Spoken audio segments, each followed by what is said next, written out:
मेरे प्रिय दर्शकों नमस्कार। प्रिय दर्शकों, ऋषि ज्योतिष में मैं आपका दिल से स्वागत करता हूं और आप मेरे वीडियो बड़ी उत्सुकता से देख रहे हैं। मैं आपका बहुत आभारी हूं। आशा करता हूं आगे भी देखते रहेंगे। दर्शकों, मैं वास्तविक कुंडली में अधिकतर वीडियो बनाता हूं। मैंने एक ही कुंडली गोचर पे बनाया है तो लोगों ने अच्छा सराहा है। आगे बीच बीच में भी बनाता रहूंगा। आज हम एक कुंडली पर विचार कर रहे हैं, एक बालक की कुंडली पर। उसमें सिर्फ एक ही योग की कमी है। अगर उसका उपाय कर लिया जाएगा तो उसको और सोने पर सुहागा होगा। क्या क्या योग है हम देखते हैं। ये कुंडली के 12 भाव हैं कि किसी भी लगन की कुंडली हो, किसी भी लगन की आपकी कुंडली हो, आपका चंद्रमा कहीं पर हो, मैंने यहां पर दिखाया, चंद्रमा यहां हो, यहां हो, यहां हो, यहां हो, कहीं पर भी हो, छठे, आठवें, 12वें में होगा तो कमजोर योग बनेगा। चंद्रमा से 11वें भाव पर, जैसे मान लो चंद्रमा यहां है 1 2 3 4, तो 11वां भाव ये आ गया। चंद्रमा से 11वें भाव पर गुरु हो आपकी कुंडली में भी तो ये एक बहुत अच्छा योग है। ऐसे जातक का अच्छी सवारी का योग है। राजाओं की भांति उसकी सवारी होगी और धन की कोई कमी नहीं होगी, धनी भी होगा। चंद्रमा से एकादश गुरु, अगर मान लिया चंद्रमा यहां है, चंद्रमा यहां है तो गुरु यहां आ जाएगा। कहीं पर भी हो, चंद्रमा से एकादश भाव में गुरु होगा तो उसको अच्छी सवारी और धन की कोई कमी नहीं रहेगी। अगला योग बात करते हैं बुद्धादित्य योग। बुद्धादित्य योग बहुत ही पॉपुलर योग है, काफी कुंडलियों में मिलता है, लेकिन पूर्ण रूप से वो नहीं मिल पाता है। क्यों? बुध ग्रह जो है वो हमेशा सूर्य के साथ रहता है। आप ऐसा मानकर सोचो, वो ज्यादातर अस्थिर रहता है तो वो कमजोर होता है। अगर जो बलवान मिल जाए तो अच्छी बात है, नहीं तो उसको अगर अनुकूलता में है नग डाल सकते हैं तो उस बुध का रत्न डाल करके उसको प्रभावी, अच्छा प्रभावी बनाना चाहिए। बुद्धादित्य योग अगर कुंडली में हो, आपकी कुंडली में, जैसे मैंने यहां बताया बुध और सूर्य इकट्ठे हो, कहीं पर भी हो, यहां पर हो, यहां पर हो, यहां पर हो, यहां पर हो, केंद्र त्रिकोण में हो गए तो अच्छा होगा, ये जरूरी बात है। बाकी में थोड़ा सा प्रभाव कम होगा तो ऐसा योग भी सम्मान कारक होता है। बुद्धादित्य योग बुद्धिमान होगा, चतुर होगा, ऐश्वर्यशाली होगा। अगले चलते हैं चंद्रमा से तीसरे भाव में सूर्य। आपका चंद्रमा उसी तरह से कोई भी हो, कहीं पर भी हो, लेकिन चंद्रमा से तीसरे भाव में सूर्य हो तो वह भी योग उसको अधिक धनवान बनाता है, पराक्रमी बनाता है, साहस होता है और पवित्र हृदय राजा के तुल्य धनी माना जाता है। चंद्रमा से तीसरे भाव में सूर्य हो, कुंडली किसी भी लगन की हो। मैंने यहां पर सूर्य चंद्रमा फिर यही था, मैंने सूर्य को यहां दिखा दिया। आगे है दोस्तों, 9 ग्रह होते हैं कुंडली में, तो राहु केतु को छोड़ दो, बाकी बचे हैं 7 ग्रह। 7 ग्रह में से अगर 4 ग्रह स्वयं अपनी राशि में हो तो आप ये सोच के देखो अकबर कुंडली बलवान बन जाएगी। क्यों? 4 ग्रह अपनी राशि में हो, स्वयं की राशि में हो तो बलवान होंगे ही होंगे। मित्र राशि में हो तो उससे कम होगा, भाई उच्च के होंगे तो एकदम नृप बन गया। लेकिन 4 ग्रह भी अपनी राशि में हो, वो भी कमजोर योग नहीं है, अच्छा होगा। तो कहीं पर भी 4 ग्रह अपनी राशि में हो, कन्या राशि का सूर्य हो, कहीं पर भी कन्या राशि में सूर्य हो और गुरु उसको देखे तो ऐसा जातक शास्त्रों का ज्ञाता होता है, अच्छा बुद्धिमान होता है। क्योंकि कन्या के स्वामी तो बुध है और गुरु ज्ञान का भंडार है और विदेशगामी होता है, स्वभाव थोड़ा सा ऊर्ध्व होता है। तो मैंने आज ये 5 योग मैंने आपको बताया। ये अगर आपके 5 की कुंडली में है तो थोड़ी बहुत जो कमी है उसको हम ठीक कर सकते हैं। मैं हमेशा बताता हूं, अगर मकान की दीवारें अच्छी हैं तो उसमें कुछ कलर लगाने से थोड़ी सी अच्छी धात आएगी। अगर सोना आपका अच्छा है, सोना है तो उसको थोड़ा सा पॉलिश करके वो उसकी चमक आ जाएगी। जब सोना ही नहीं है तो चमक कहां से आएगी। तो आज बात करते हैं इन्हीं योगों को जो मैंने आपको किसी भी कुंडली में बताया है। तो जो इन कुंडली से संबंधित जो योग है एक छोटे बालक की कुंडली में, उसमें हम देखते हैं आता कि आपका मार्गदर्शन हो। आज का विषय है केवल एक उपाय। एक उपाय कर लें, कहीं जो कमजोर हो रही है उसका एक उपाय कर लें, उसके बाद धन, सम्मान, ऐश्वर्य, अच्छी शिक्षा, संतान की प्राप्ति अच्छी होगी। अगर उपाय नहीं भी किया तो वही मध्यम रह जाएगी। उपाय कर दिया तो जैसे मैंने बताया सोने पर सुहागा हो जाएगा। बालक का जन्म 27 सितंबर 24 कृष्ण पक्ष एकादशी अश्लेषा चरण 1 शुक्रवार को हुआ। अश्लेषा चरण 1 मूल नक्षत्र तो माना जाता है, लेकिन यह एक चरण शुभ होता है। चरण 2 हो तो धन का नाश होता है, 3 माता के लिए अशुभ होता है, तो 4 पिता के लिए होता है। और यह अश्लेषा नक्षत्र 13 डिग्री 20 मिनट का होता है। कर्क राशि में 16 डिग्री 40 मिनट से 30 मिनट तक होता है। हमेशा जहां राशि खत्म हो रही है वो जब नक्षत्र चरण आ जाता है तो अशुभ होता है। तो बीच में आता है अश्लेषा चरण नक्षत्र, उसमें साधारण है, उसको शुभ माना गया है, कोई अच्छा बुरा प्रभाव नहीं है।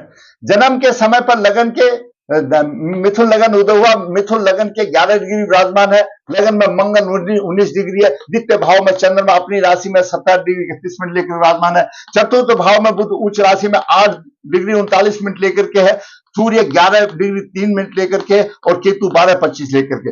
यहां पर बुधादित्य योग बन रहा है। केतु यहां पर ध्वज का काम कर सकता है, उसको और ऊंचा उठाएगा, क्योंकि केतु का नियम है अगर नीच अशुभ काम है तो उसको अशुभता में ऊपर उठाएगा, शुभ है तो यहां पर उठा सकता है। लेकिन यहां पर बुध अस्त है सूर्य के प्रभाव में, और बुध लग्नेश भी है।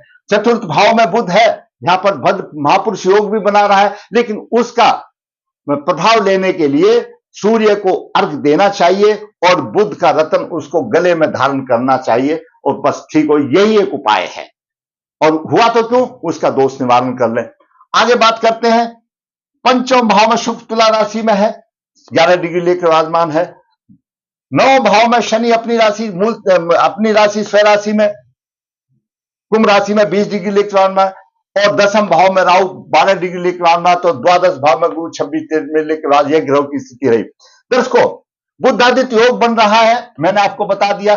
चंद्रमा से एकादश गुरु है, मैंने आपको बता दिया। चंद्रमा से तीसरे स्थान पर सूर्य है, मैंने ऑलरेडी बता दिया। 4 ग्रह अपनी राशि में है, शुक्र अपनी राशि में, बुध अपनी राशि में, और चंद्रमा अपनी राशि में, शनि अपनी राशि में है। तो अच्छा योग है, औसत से भी अच्छा योग है, अपनी राशि में है।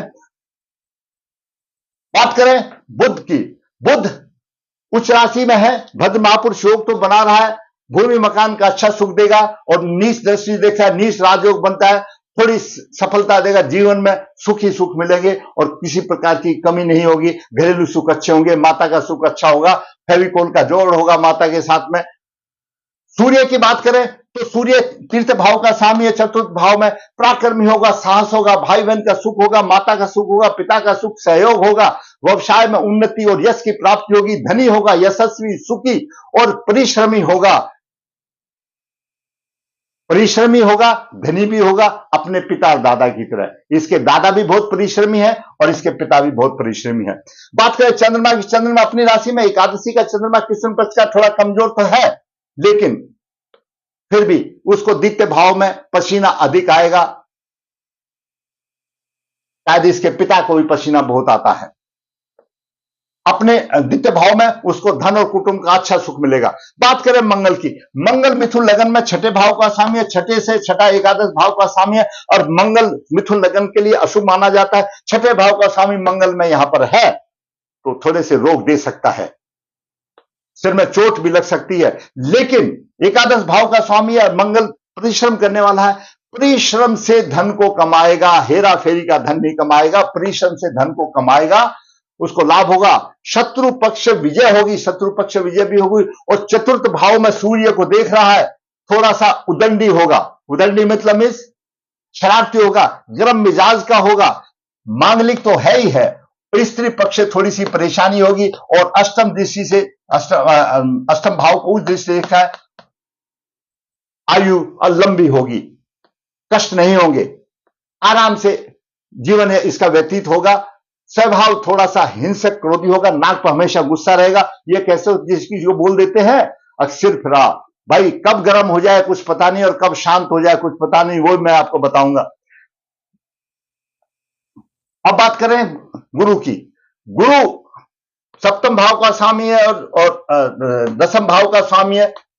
द्वादश भाव में बैठ गया, खर्च अधिक होगा, भारी स्थानों से अक्षम सिद्ध होगा, विदेश योग होगा, स्त्री विदेश से भी हो सकती है, कार्य विदेश में भी हो सकता है, माता भूमि मकान आदि का सुख मिलेगा, पंचम दृष्टि दे। अब देखिए जन्म स्थान पर उसको माता भूमि का भी सुख मिलेगा और विदेश से भी होगा, उसका भी मैं समझाऊंगा आपको क्या है, विदेश से इसका संबंध अवश्य होगा, और शत्रु पक्ष पर प्रभावी होगा, शत्रु पक्ष पर प्रभावी होगा और कष्ट थोड़ा सा देगा, नीच दृष्टि देगा, लेकिन मंगल यहां पर उस दृष्टि देगा, उसको कोई फर्क नहीं पड़ेगा। बात करें शुक्र की, सुख अपनी राशि में है, तुला राशि में है, पंचम भाव में है, संतान बुद्धा विवेक का अच्छा फल मजबूत होगा, बुद्धिमान होगा, चतुर्थ होगा, विदेश से लाभ उठाएगा, बुद्धि द्वारा खूब धन की प्राप्ति होगी, खर्चा भी अच्छा करेगा, रंगमंच की दुनिया में भी अपना नाम कमा सकता है और जनता से उसको सहानुभूति होगी, जनता से प्यार करने वाला होगा शुक्र यहां पर।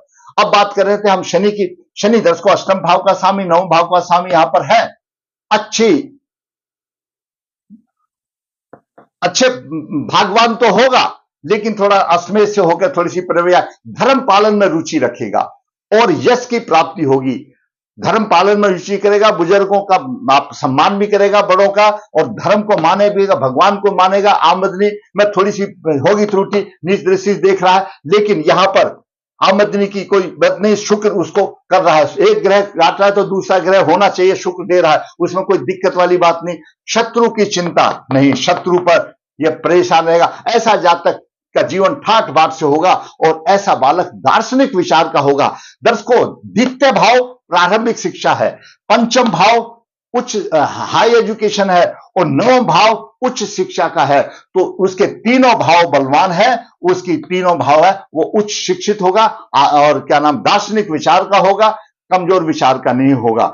अब बात करते हैं राहु की, राहु दशम भाव में है, थोड़ी सी परेशानी के बाद व्यवसाय में सेटलमेंट होगा, हो जाएगा, परिश्रम करना पड़ेगा, आदर्शवादी होगा, उसके आदर्श अच्छे होंगे, परिश्रम के बाद सफलता, हमेशा परिश्रम के बाद सफलता रहेगा, धन और कुटुंब के विषय में उसको चिंता रहेगी, यहां पर थोड़ा चंद्रमा का प्रभाव है, इसको पितृदोष माना जा सकता है, हल्का सा है, तो और हाँ देखो दर्शकों, चंद्रमा पर जब शनि का प्रभाव, राहु का प्रभाव हो जाता है तो उसका रंग भी थोड़ा सा श्यामल पर होगा, यानी एकदम साफ कलर नहीं होगा, थोड़ा सा सांवले कलर पर बालक होगा, क्यों, राहु का प्रभाव आ रहा है चंद्रमा लगन के ऊपर।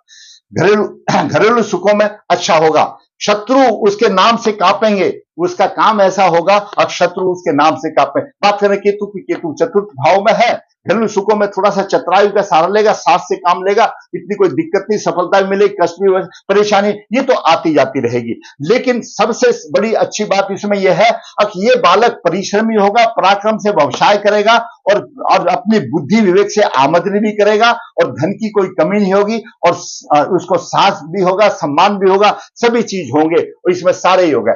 एक काम कौन सा करने का है, क्योंकि भाई लग्नेश अस्त है, जब लग्नेश अस्त हो गया तो भाई प्रभाव मिलेगा, पूरा प्रभाव किसके मिलेगा सही, लेकिन उतना मिलेगा। अगर हम लग्नेश अस्त के लिए उपाय कर लेते हैं, सूर्य को जल दें, क्यों अस्त हुआ, बुआ बहन के कारण पूर्व जन्म के कुछ न कमी रह गई होंगे, भाई हमेशा थोड़ी बहुत तो कमी किसी में ही आती है, लेकिन साधारण रूप में देखा जाए तो बालक की कुंडली बलवान है। अगर चंद्र लगन की कुंडली को देखें, चंद्र लगन की कुंडली की देखो तो चंद्रमा लगन में है, बहुत अच्छी बात है, क्यों, प्रभाव दोनों से मिलता है, और सब चतुर्थ भाव में शुक्र अपनी राशि में, मां बेटे का फेविकोल हो गया और अच्छा व्यवसाय होगा, और गुरु यहां पर एकादश भाव से पंचम भाव को देख रहा, शिक्षा भी अच्छी होगी।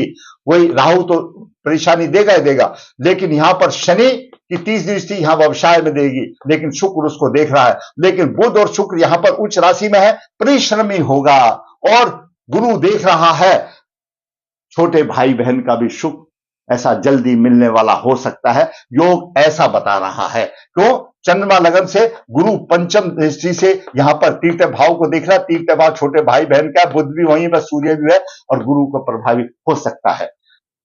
चंद्रमा लगन से भी अच्छी है, चंद्रमा लगन से भी मंगल है, नवा से मंगल नहीं है, और मंगल कोई दोष नहीं है, मंगल 55% कुंडलियों में मंगल दोष होता है, मंगल का काट हो जाता है, उसमें कोई बड़ी बात नहीं है। क्यों, मंगल 1 2 3 4 5 इन स्थानों में अगर राहु शनि के, राहु सूर्य शनि आदि हो, मंगल हो तो कट जाता है, लेकिन अगर लगन में मंगल है तो जीवन साथी के लिए सप्तम में मंगल को नहीं लेना चाहिए। दूसरा अकेले, दूसरा कोई ग्रह हो सकता है, तो मांगलिक की कोई बड़ी बात नहीं है। अब बात करते हैं अश्लेषा चरण 1 की। अच्छे काम करने वाला बुद्धिमान होगा, बुद्धिमान होगा। इसके स्वामी बुध है और देवता नागराज हैं, कुंडली मार करके लगन में बैठे हुए, लेकिन साथ साथ शीतल जल भी है, भोलेनाथ का चंद्रमा की राशि है, तो क्रोधी तो है लेकिन शीतल जल भी उसको कर रहा है। दूसरी दर्श बात देखिए, देखो ये सब कुछ खाने वाला है, अच्छा इसका खाना भी अच्छा होगा, यानी इसकी खुराक अच्छी होगी, सब कुछ खाने वाला होगा, बुद्धिमान होगा, बुद्धिमान होकर के थोड़ा सा क्रूर होगा, गुस्से वाला होगा, यह बात जरूरी है। और नरम है तो सब कुछ है, इसलिए बोला जाता है सिरफरा होगा, कुछ पता नहीं कब खुश हो कब नाराज हो। और सब कुछ खाने पीने वाला होगा। अश्लेषा चरण एक शुभ होता है। अभी बुध की महादशा चल रही है और शुक्र की दशा 2025 47 से जाएगी, इसी में सब कुछ हो जाएगा, विवाह शादी उदी सब हो जाएगा। अब बात आई विदेश की। दर्शकों, माता पिता इसके मूल भारतीय है, विदेश में जन्म हुआ है, तो जरूरी बात है, वहां पर जन्म हुआ है तो इंडिया से तो नाता रहेगा ही, उसके लिए तो भारत जो है विदेशी हो गया, आना जाना लगा रहेगा, पर उसकी पीढ़ी तक तो लगा रहेगा, आगे सेटल हो जाता तो वो एक अलग बात है, उसका तो हो ही जाएगा। तो ये बालक विदेश में पैदा हुआ, भारतीय मूल का है, माता पिता इसके वहां पर काम व्यवसाय के लिए गए हुए हैं, तो इसलिए मैंने आपको पहले बताया था, विदेश का मैं बताऊंगा उसका, इसीलिए ये विदेश का योग है। अब विदेश का भी योग है और घर का भी योग है, दोनों तरफ का योग है, जन्म स्थान का भी योग है और विदेश का भी योग है। इसलिए मैंने बताया अगर पत्नी विदेश से होगी, शादी तो इंडिया से ही करेगा, तो उसके लिए तो इंडिया विदेश ही हो गया। दर्शकों, मैंने छोटे बालक की कुंडली का, क्योंकि माता पिता को, दादा दादी को काफी दिन के बाद घर में ये किलकारियां मिली है, तो खुशी तो होती है, तो हमने कहा उस पर थोड़ा सा एक्सरसाइज कर ले मोटे तौर पर, ताकि उनका भी मार्गदर्शन हो जाए कैसा है। उसमें सिर्फ एक लग्नेश को संभालने की आवश्यकता है, बाकी अपने आप ठीक है, कोई भारी पितृदोष नहीं है। अच्छा बालक बुद्धिमान है, अच्छा काम करेगा, सब कुछ करेगा, पराक्रम से करेगा, परिश्रम से करेगा, अपने कोई हेरा फेरी से नहीं करेगा। अगर आप समझते हैं अगर ये कुंडली किसी का मार्गदर्शन कर सकती है, तो मैं कहूंगा आप वीडियो को लाइक करें, शेयर करें, और जिसने मेरा चैनल सब्सक्राइब नहीं है सब्सक्राइब करें। ऋषि ज्योति नर्मदा जी के तट के नजदीक यहाँ पर काल सर्वोत्ति दोष की पूजा की जाती है, जो इच्छुक है संपर्क कर सकता है। ऋषि ज्योति हाथ से पत्रिका लिखता है, जो लिखवाना चाहता है संपर्क कर सकता है। फिर कहूंगा दर्शकों, मेरा आपसे आग्रह रहेगा, जिससे मेरा चैनल सब्सक्राइब नहीं है सब्सक्राइब है, ताकि मेरा मनोबल भी ऊंचा और इसी प्रकार वास्तविक कुंडली बना करके आपका मार्गदर्शन करता रहूं। धन्यवाद।